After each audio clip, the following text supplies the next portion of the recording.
This podcast is sponsored by nobody.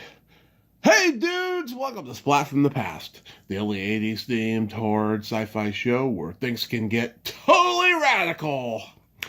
Now today I will be welcoming back the amazing writer Sharon Rich, and she has just co-written along with D.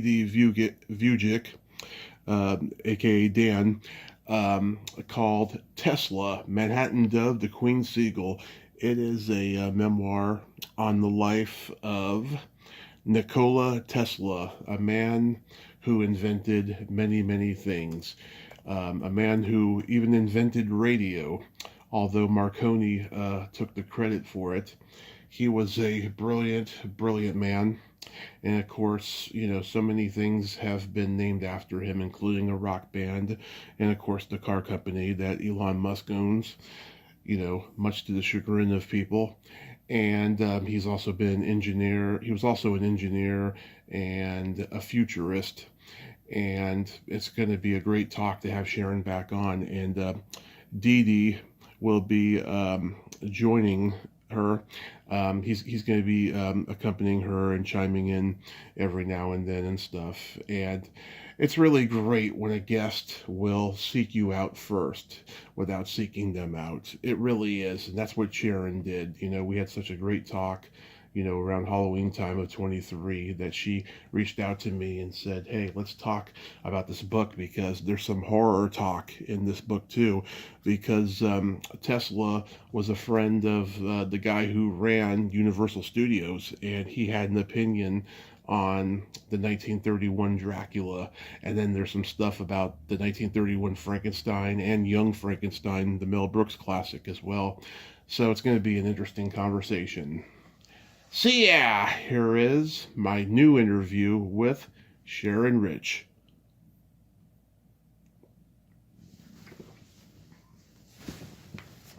Hey Sharon, welcome back. How are you today? I'm fine. How are you? I am fantastic. Yes, just another day of being blessed. Good. Wonderful. Yeah, so let's get into Tesla, Manhattan Dove to Queen Seagull, which, by the way, thanks for the digital copy. I thoroughly enjoyed it. Yes. According to the opening liner notes, this was originally a movie script that you and Dan wrote in 2016, right? Yes, that's true. Yeah, so what's... Go ahead. It wasn't made at that time, and so we decided to turn around and take it and turn it into a novel. Basically because the script, it's very biographical, but because you're dealing with a script and you put dialogue in people's mouths, and then therefore we figured it was to carry out that theme, we would have it as a novel and follow the script, the way the script had worked. Yeah, so what's the origin story of wanting to write about Nikola Tesla? Well, let me introduce my co-writer here, Dan Vujic, and he will explain that because he approached me with the project. Hi, Dan. Nice to meet you. How do you do? I am great. Fantastic. So sometime in 2013, I had the privilege of visiting artifacts not previously displayed in the Tesla Museum through the Tesla curator. And when I went downstairs, I knew something about Tesla. I knew the general public domain information, but what I saw downstairs was just remarkable. A decanter whiskey set, which is in direct contradiction to the fact that he never drank. A gold cigarette lighter, which was embedded in a cigarette case. It looked beautifully crafted, which was given to him, incidentally, by George Westinghouse. Supposedly Tesla never smoked. And, oh my God, some very steamy letters, which are on full display downstairs, away from the public. And these letters are all from Katherine Johnson, and there's many of them. Tesla never threw these letters away. He endeared them. and he kept them. Mm-hmm. But some of the sexual explicit correspondence back in, to Tesla was just remarkable. I just wish I could have seen or seen his responses. Obviously, Katherine Johnson didn't keep those letters, so. But her letters to him were just remarkable, and you could sense that there was a relationship there. There was not only a very close relationship, there was a sexual relationship. Mm-hmm. So that was quite remarkable. Oh my gosh, I asked about these artifacts in the basement, and officially, what they call them is, what is Overflow artifacts? Yes, that was the overflow artifacts that couldn't fit in the museum's main showroom, which is bullshit, Yeah. It just contradicts the image of Tesla, and there are certain people that just want to maintain that image. I think it comes from the Serbian government, but it also comes from the U.S. as well. I think they're in cahoots with each other, where it's in everybody's best interest that there is a certain image of Tesla that should be maintained. Because I don't think the Serbians could do this alone. Obviously there were powers that were in the U.S. that also suppressed a lot of this information. So on the strength of my witnessing these artifacts, I thought, wow, this would just make a great conspiracy story for a movie, Yeah. And that's how it started, yeah. And then Dan approached me because of my writing Sweethearts and exposing the Jeanette MacDonald Nelson Eddy love affair that went on for 30 years. And so he brought me on to write it because partly this is a love story. It's a sad love story. But I came to understand what Tesla was like and what he went through emotionally. So that's why I came on and co-authored the script with him, and we co-authored the book together. Yeah, so and I might add an interesting note. When we tried to get financing for the script, we thought it was logical for the Serbian government to finance this script because they tend to finance patriotic stories, but they didn't want to finance this movie because it ran contradictory to the image of what is known of Tesla. That's my only explanation for that, for sure.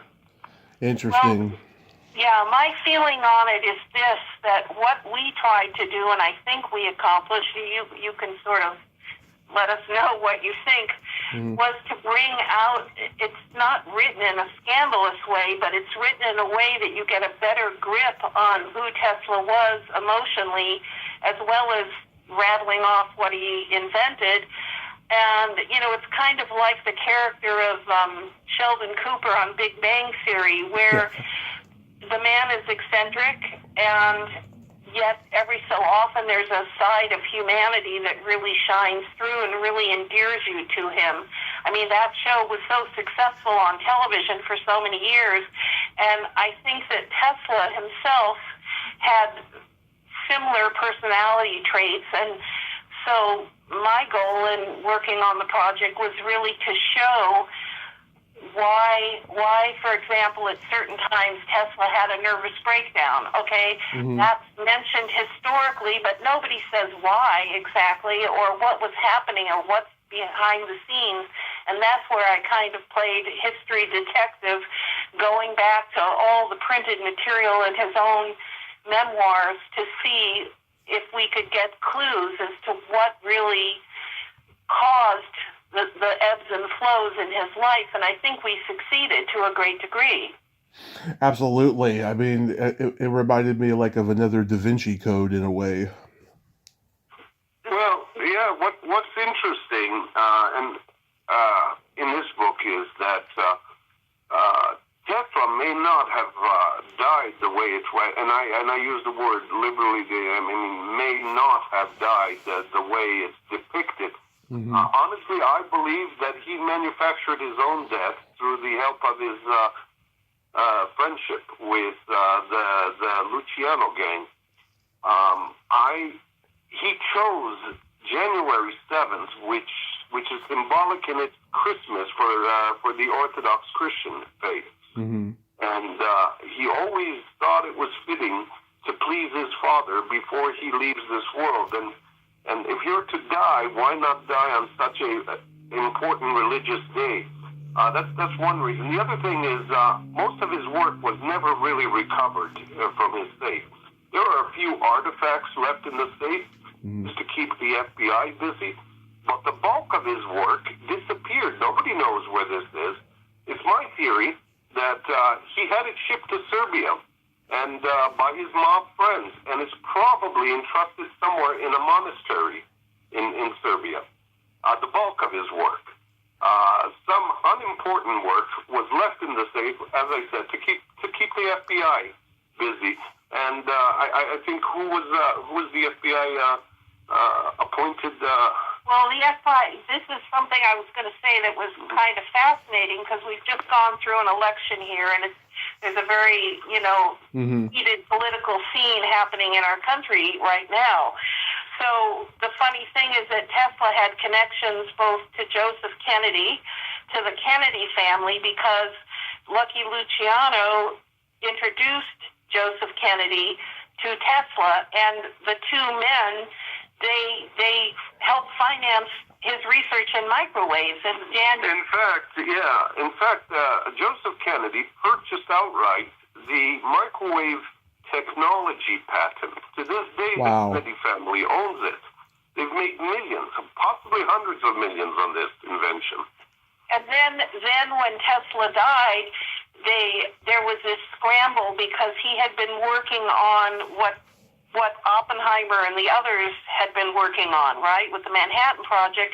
Tesla had started and stopped working on basically an atomic bomb, and he had this idea that, well, if he took his plans, like the one way to stop war was to have a war, in a way, and he took the plans and divided them into 7 different pieces, and his intention was to give it to 7 different nations so that they would all have to cooperate and decide not to nuke each other. And so that didn't exactly happen. If I might just interject, the reason that didn't happen is, and this is ironic, is because Einstein talked him out of that.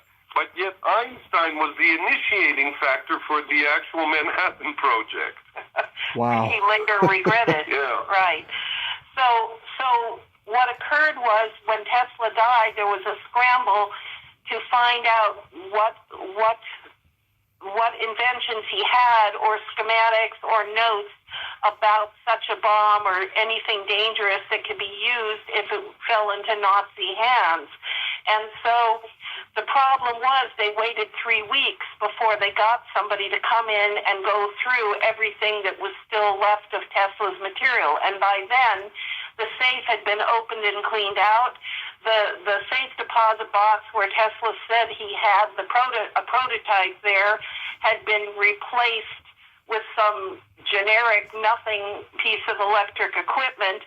Half of his notebooks and things had either pages torn out, scribbled out, were missing. Trunks were missing. I mean, it was a joke that 3 weeks passed before the one person got there to actually deal with it. And they looked to find out who was the one person who could understand the caliber of what Tesla was writing about. And that turned out to be John Trump, who was the person who worked with X-rays and had come up with very high power ones. And that was President Trump, now President Trump's uncle. Yes. Wow. And he came in and did a whole, I think 2 or 3 days of looking through everything that was there, and there was nothing really there. He turned over his notes about what Tesla had been writing about such a bomb back in the late 30s. Mm-hmm. But there was nothing there that he could pin that could be dangerous. But it was so after the fact that it's kind of a joke. Just, if I might just quick sure. correction. Yeah. Sorry.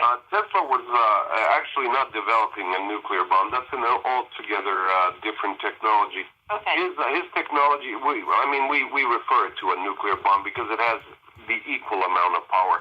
He was developing something called a particle beam. It's like a series of lasers. When they meet together in a certain place, they create this incredible explosion. In fact, it is believed that this particle beam was tested in Russia.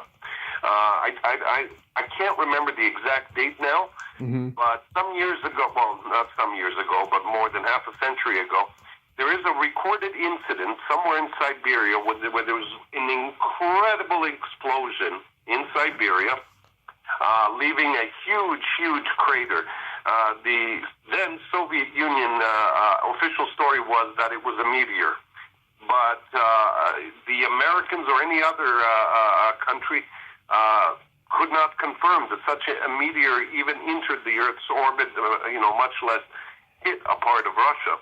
And that was sort of swept under the rug very quickly and much forgotten. But a Google search can find that information. To me, it looks like it was the particle beam experiment. Although I don't think that it was completed properly, because obviously something went wrong and it left like a 5 kilometer, or what is that, 2 mile, 3 mile crater in Siberia. I think a couple of the biographers have acknowledged that it was given to Russia. Yeah. It was Because sold to Russia. the reason is where it's possible that it was sold to Russia instead of 7 other countries is because the Russians did send a special envoy to have a meeting with Tesla. This is documented, and there was conversation. What became of that meeting, nobody knows, as it wasn't recorded. But it was while the Tsar was still... Yes, while the Tsar was there, Right. Before the Soviet Union. It is possible, and I only theorize now, it is possible that Tesla was pressured out of responsibility to provide such a weapon to the Russians. Why I say responsibility is because World War I was started in Bosnia, which was part of Serbia then, by a Serbian subject, a Serbian citizen. And, of course, the Austro-Hungarian Empire was an enormous power then. They would have just squashed Serbia if it wasn't for the Russian intervention of that war. And then, as you probably know, then a lot of other countries started to file, and notably Germany, and hence the start of World War I.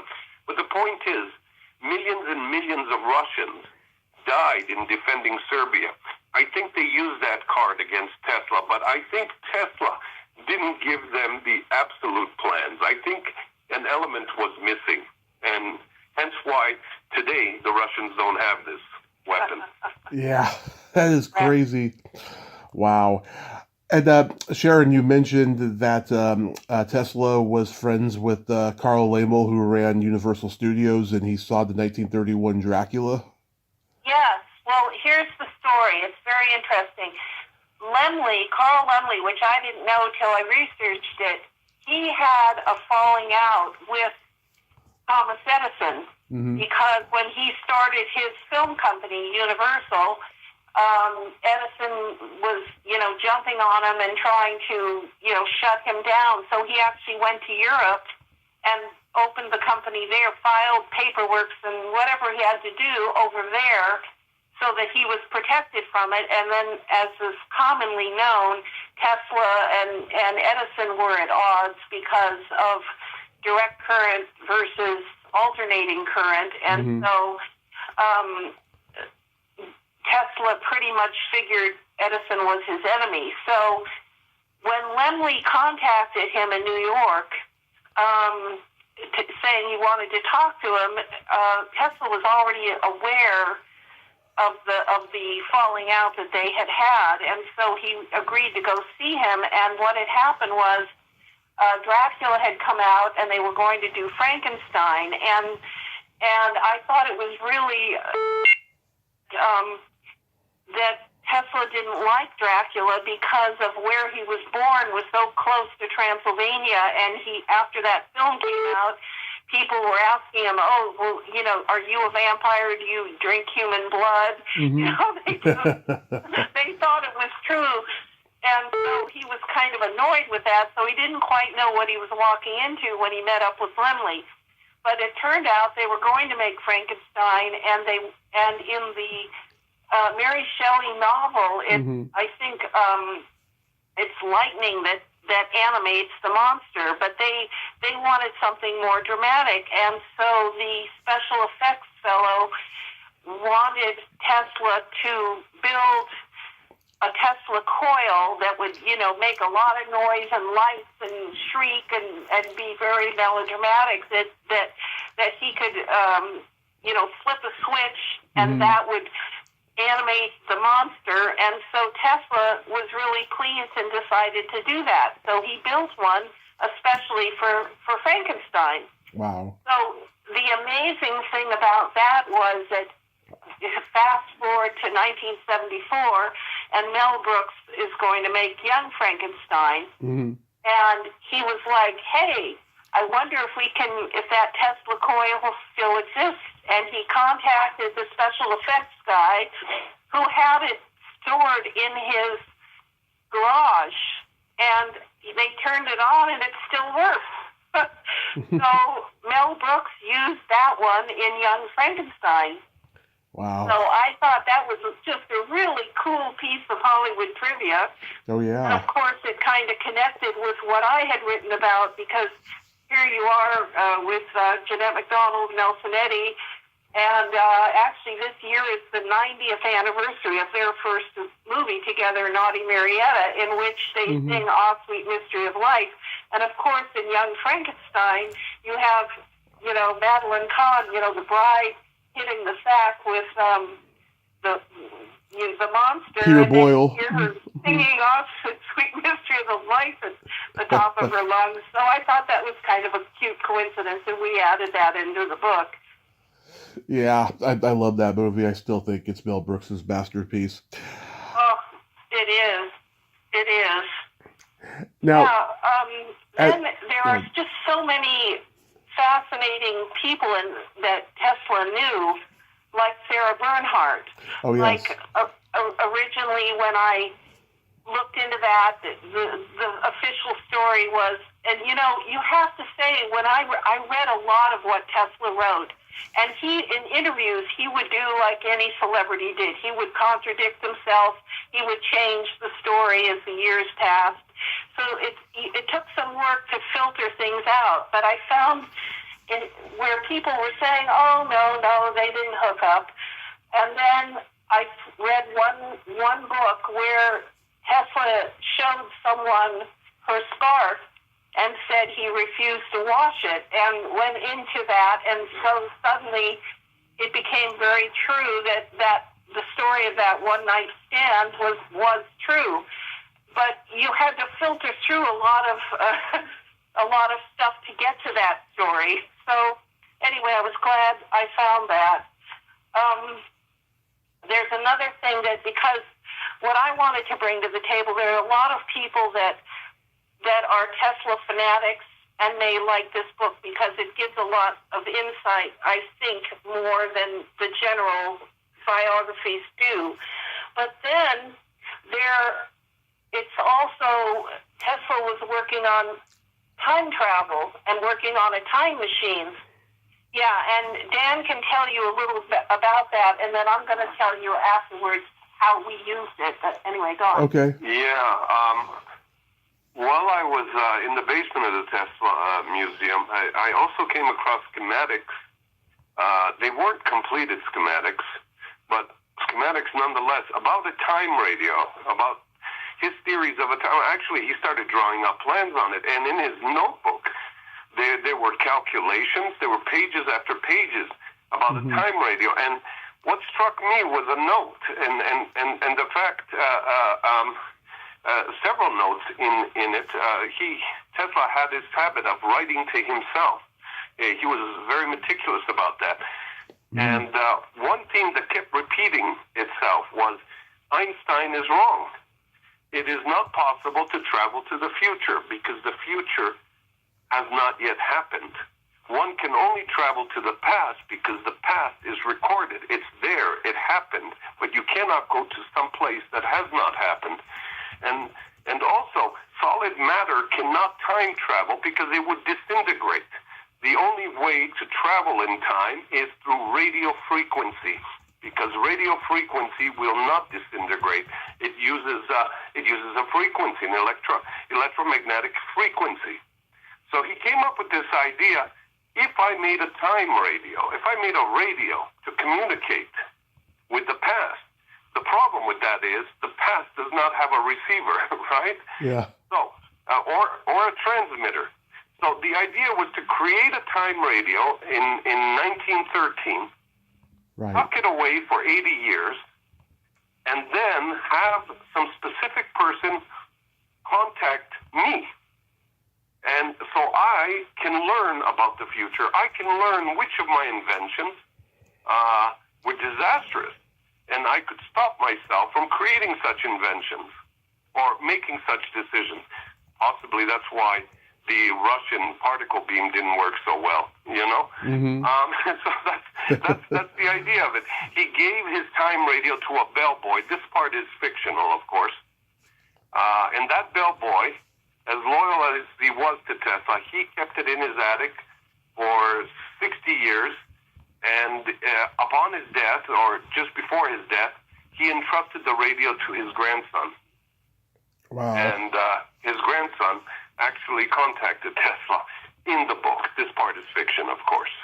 Yeah, this is how we used it as a tool. So because of what Dan is saying, that all these things are accurate, where Tesla kept stating, and I've seen it in the history books, that I need to know whether my invention is going to be used for good or evil, and if it's going to harm the world, then I'm going to uninvent it, basically. And he states that over and over because all he's trying to do is help mankind, and he only wants to invent the things that will forward that and not destroy things. And so we use that as a tool. But what I found interesting, because there is so much interest in time travel, and you look at the success of Outlander, for example, where you go to a series of, standing stones in Scotland, and I would say that, this is something, this book would have a great appeal to fans of Outlander, because what did Tesla do? He didn't have standing stones,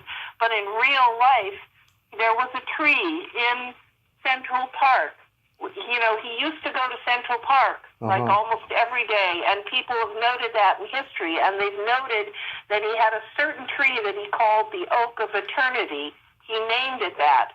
And so we use that as how it was going to work, because obviously that was something on his mind, trying to pinpoint a place or somehow that he could get that time connection in.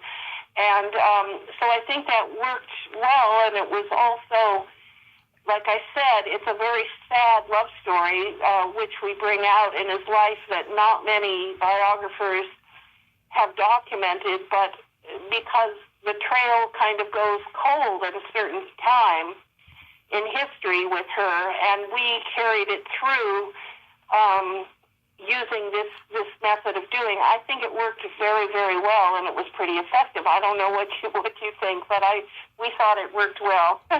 No, it's great. The whole thing is great. I'm curious though, like, why did Marconi take credit for inventing the radio?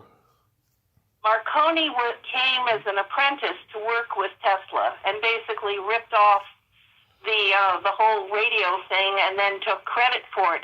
See, Tesla was the kind of guy that he didn't care about the fame. He would just go invent. To him, it was like, I'm going to go invent it and this and that, and he was not good at marketing. See, that's why Thomas Edison was a genius, because he didn't necessarily invent everything that he's famous for, but he knew how to market it.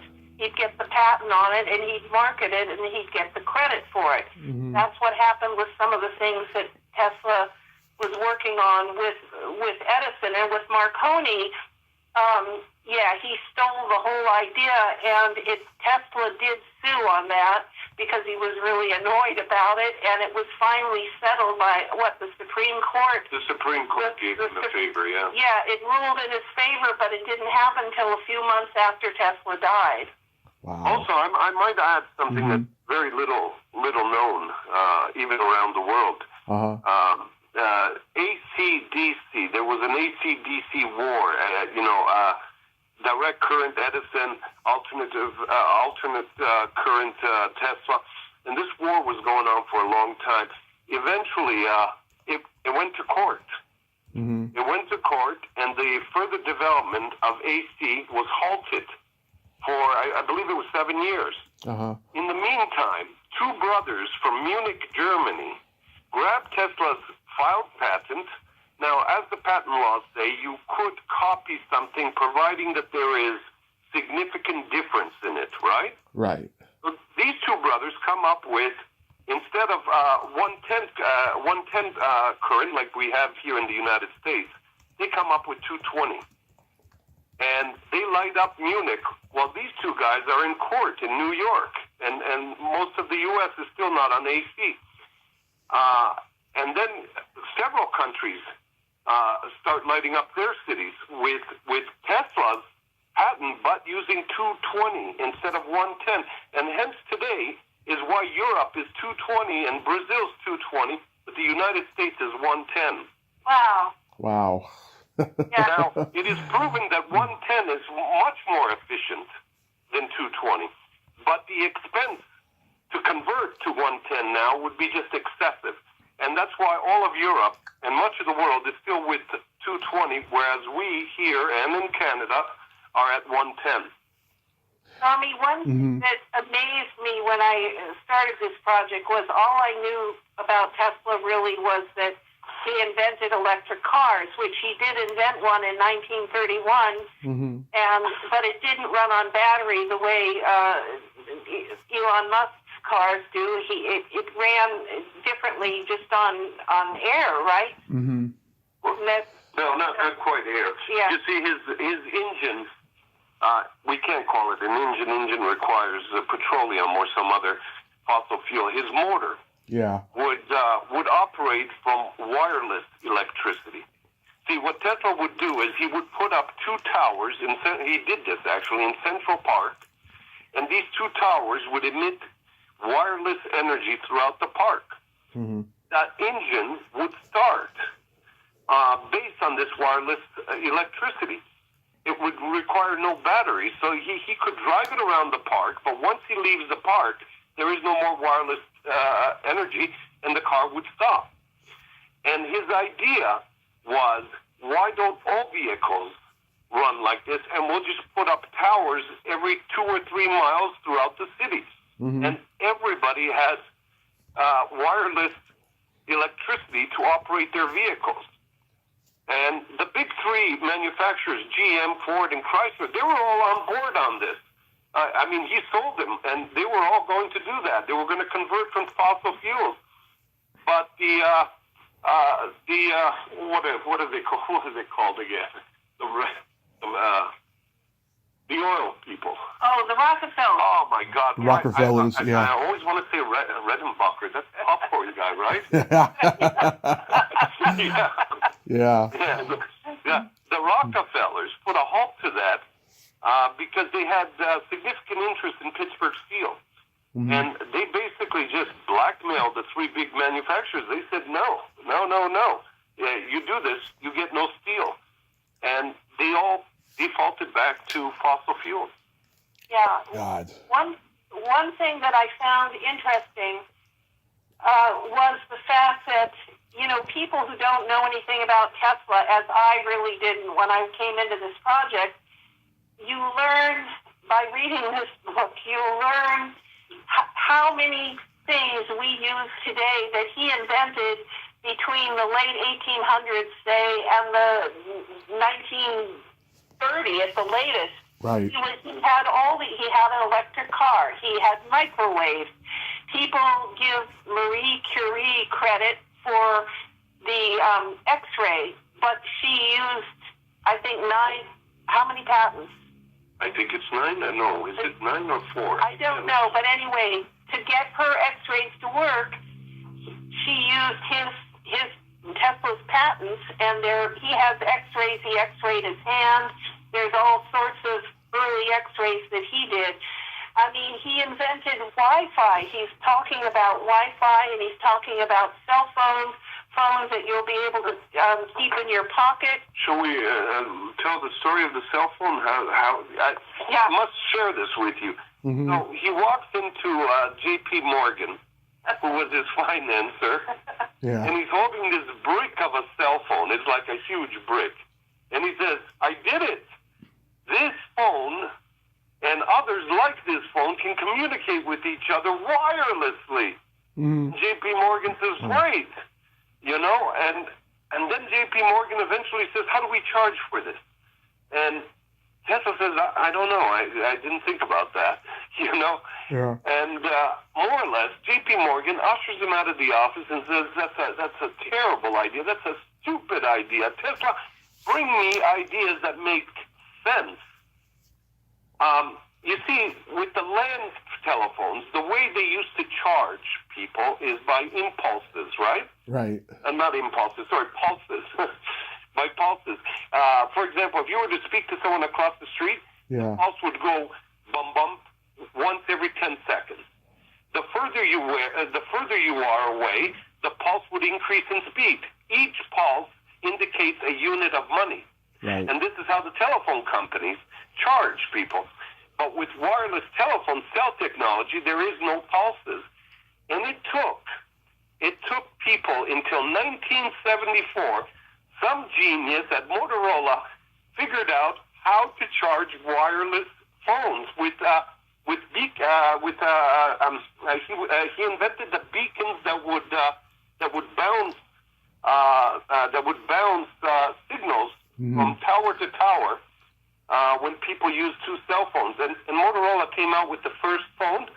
And if you Google this, you'll see that huge brick phone. I think most people are familiar with it.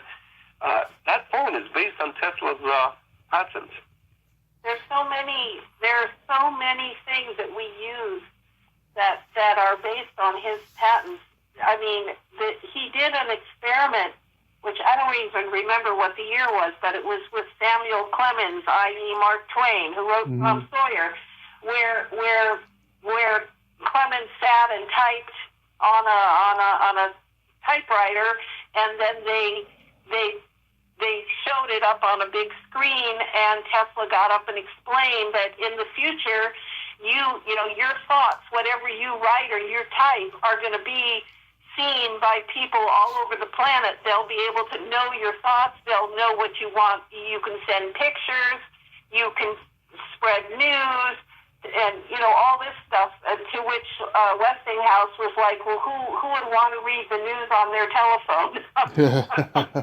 But, you know, all these things that he invented, but he also said, I'm 100 years before my time. But just imagine if the cell phone got the go-ahead in 1931, where American technology would be, where the smartphone would be today. They shelved it for... what was it, 40 years they shelved it. Mm-hmm. Right. Then there's, you know, the book covers a lot of different things. You know, there's the love story. There's the time travel, as it is. There is the mystery of Tesla's death and whether it was natural or whether it was murder.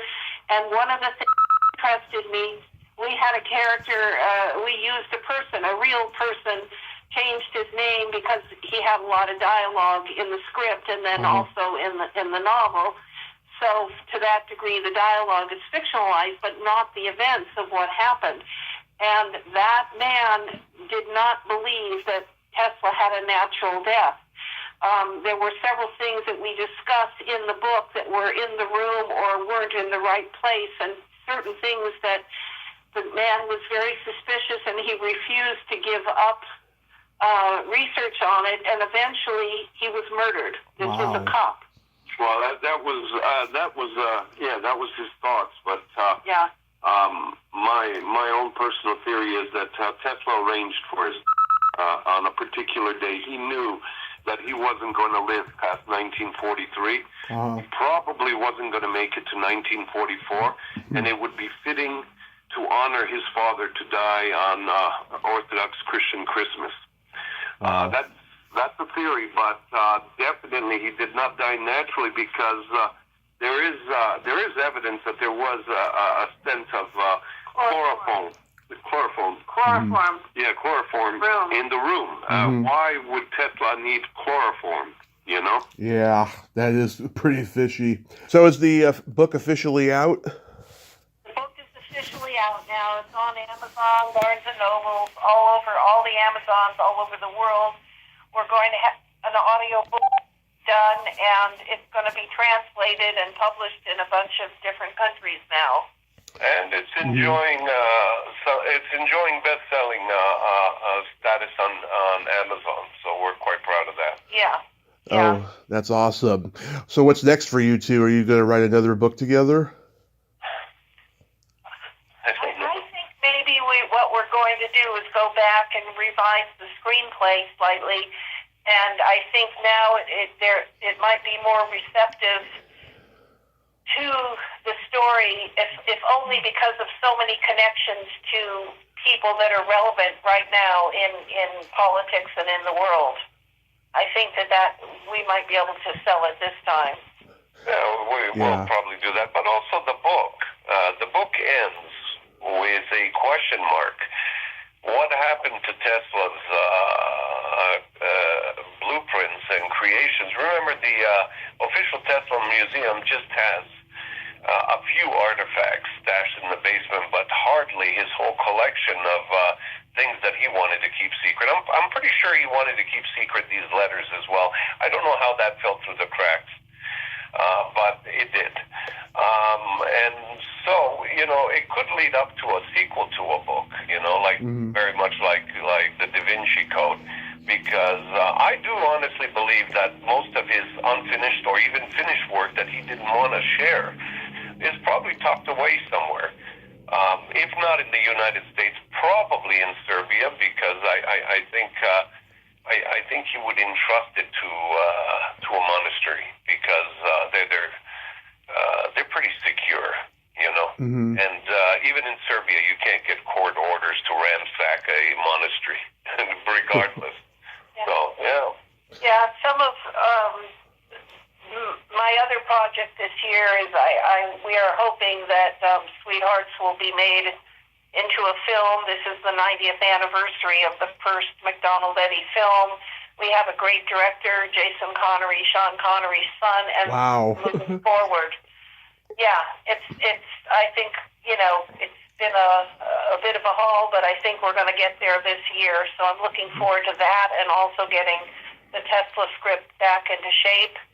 And I don't know, Dan, what else you're. I've got a couple of books coming out in March and April, but not as illustrious as Tesla. Well, this has been a very exciting project because, it's one thing for Tesla fanatics to want to read about Tesla, but this book was aimed for the general public who just loves a good love story, a mystery, and historical fiction that there's just so many ironic and mind-blowing things in the story that nobody's talked about in the past, and sort of put it all together, and that's what we did with this book. So I think it's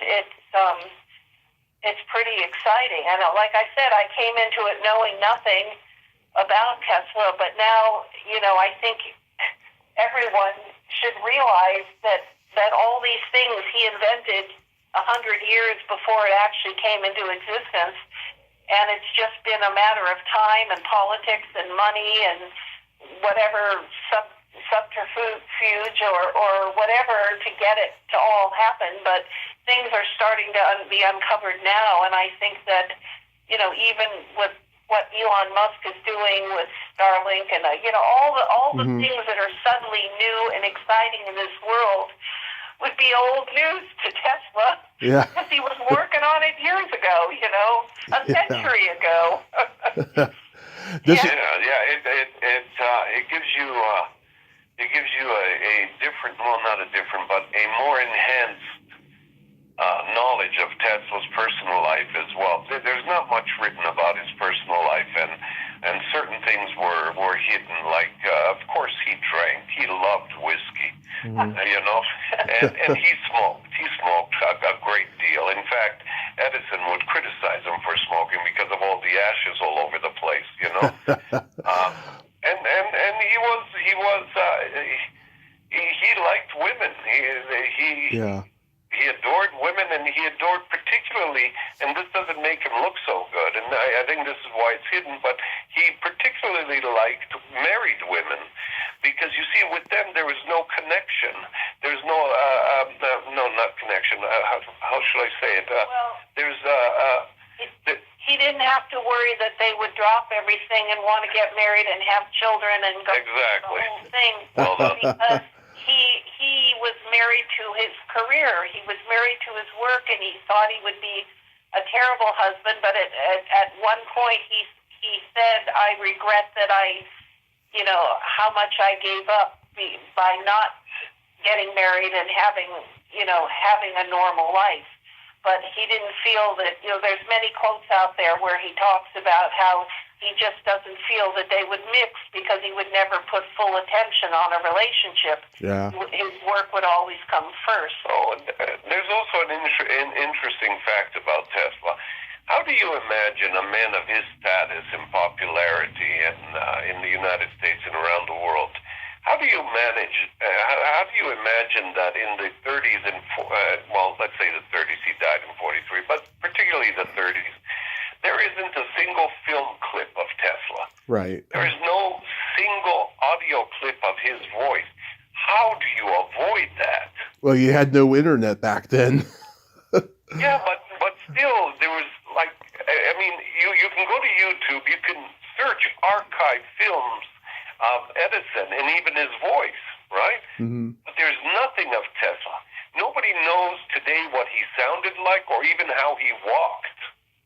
We addressed a mystery in the book where when he went to Serbia after his mother died, he spent 3 days there, and he did a couple, I looked it up, he did a couple of lectures, and then nobody else, he just vanished. Nobody knows what he did or what happened there, and we just delved a bit deeper to come up with what he was doing in Serbia those 3 days. There's so many mysteries surrounding his life that other authors will just write, well, this is what happened. He went to Serbia and he gave 2 lectures.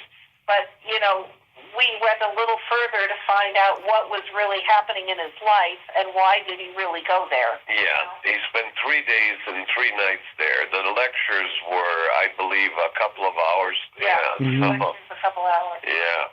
And I think, in fact, both lectures were on the same day, but in different locations in Belgrade. So that doesn't explain the other 2 days. I mean, he just locked himself up somewhere, probably with someone.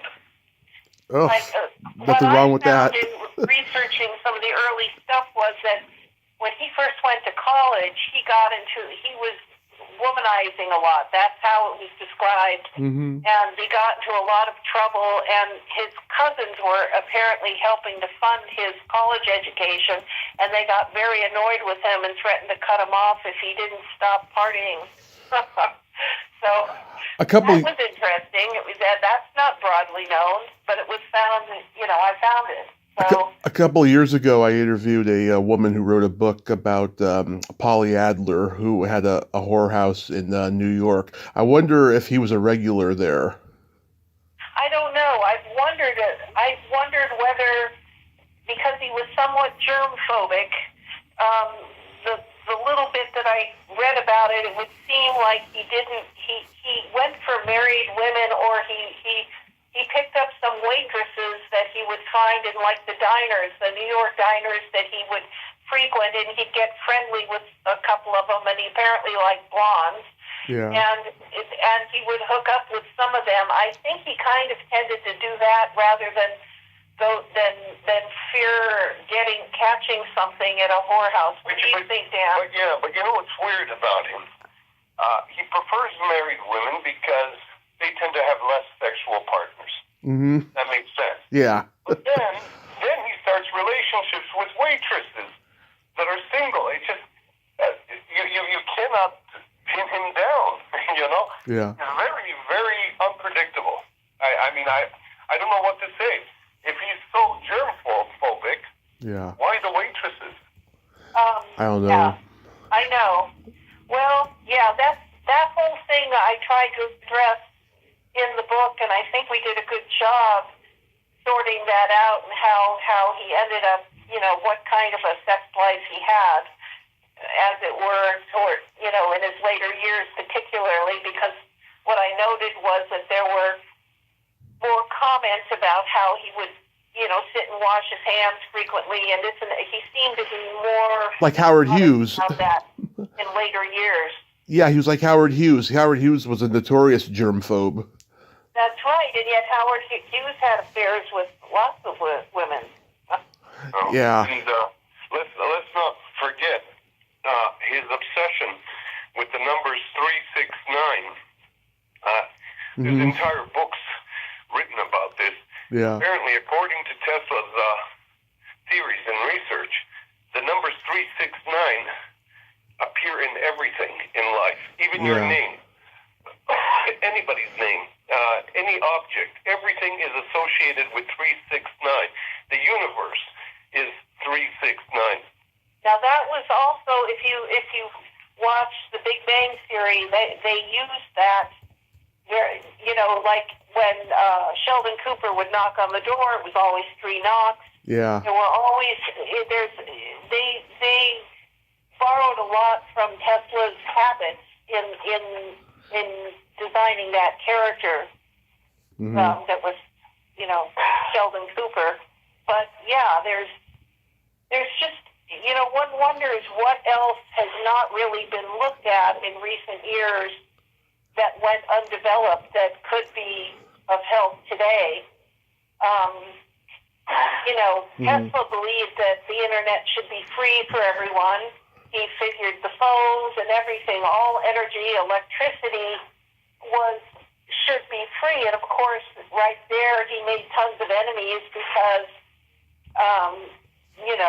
J.P. Morgan wasn't the only one that said, well, how are we going to charge for this? How does he make money? If I might say, most people don't realize that J.P. Morgan and people like him in the 20s and 30s, they actually suppressed America's advancement in technology because of the almighty dollar.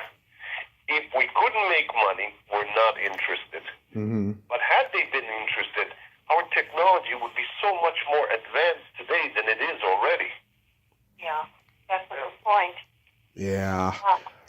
Yeah. Well, I think you guys got a Netflix series here with this book and this great story, and I thank you both so much for coming on today. This was really fascinating. Thank you for having us. Absolutely. Thank you. Absolutely. Thank you for your interest. Absolutely. Thank you, Sharon, for reaching out. And I look forward to the next one, and I hope both of you have a great day. Be safe out there. You too. Take care. Thank you. Bye-bye. Nice meeting you, Dan. Well, there you have it. Sharon Rich and Dan. Aren't they both so cool? Oh my God, that is so awesome. That book is so fascinating. I hope the book is a smash because it sounds like another Da Vinci Code type story, and we need that. We need real stories in today's world. Also, I forgot to mention at the top of the hour, happy birthday to MacGyver himself, Richard Dean Anderson. He turned 75. Man, and I love MacGyver. I want to deep dive that show. I don't know if I can find anybody who was a regular. I've talked to people who guest starred on there, but maybe I can find somebody who was a regular on there as well. Well, until next time, this is Tommy Throwback Kovac saying there's no shame in living in the past because the present sucks. Later, dudes.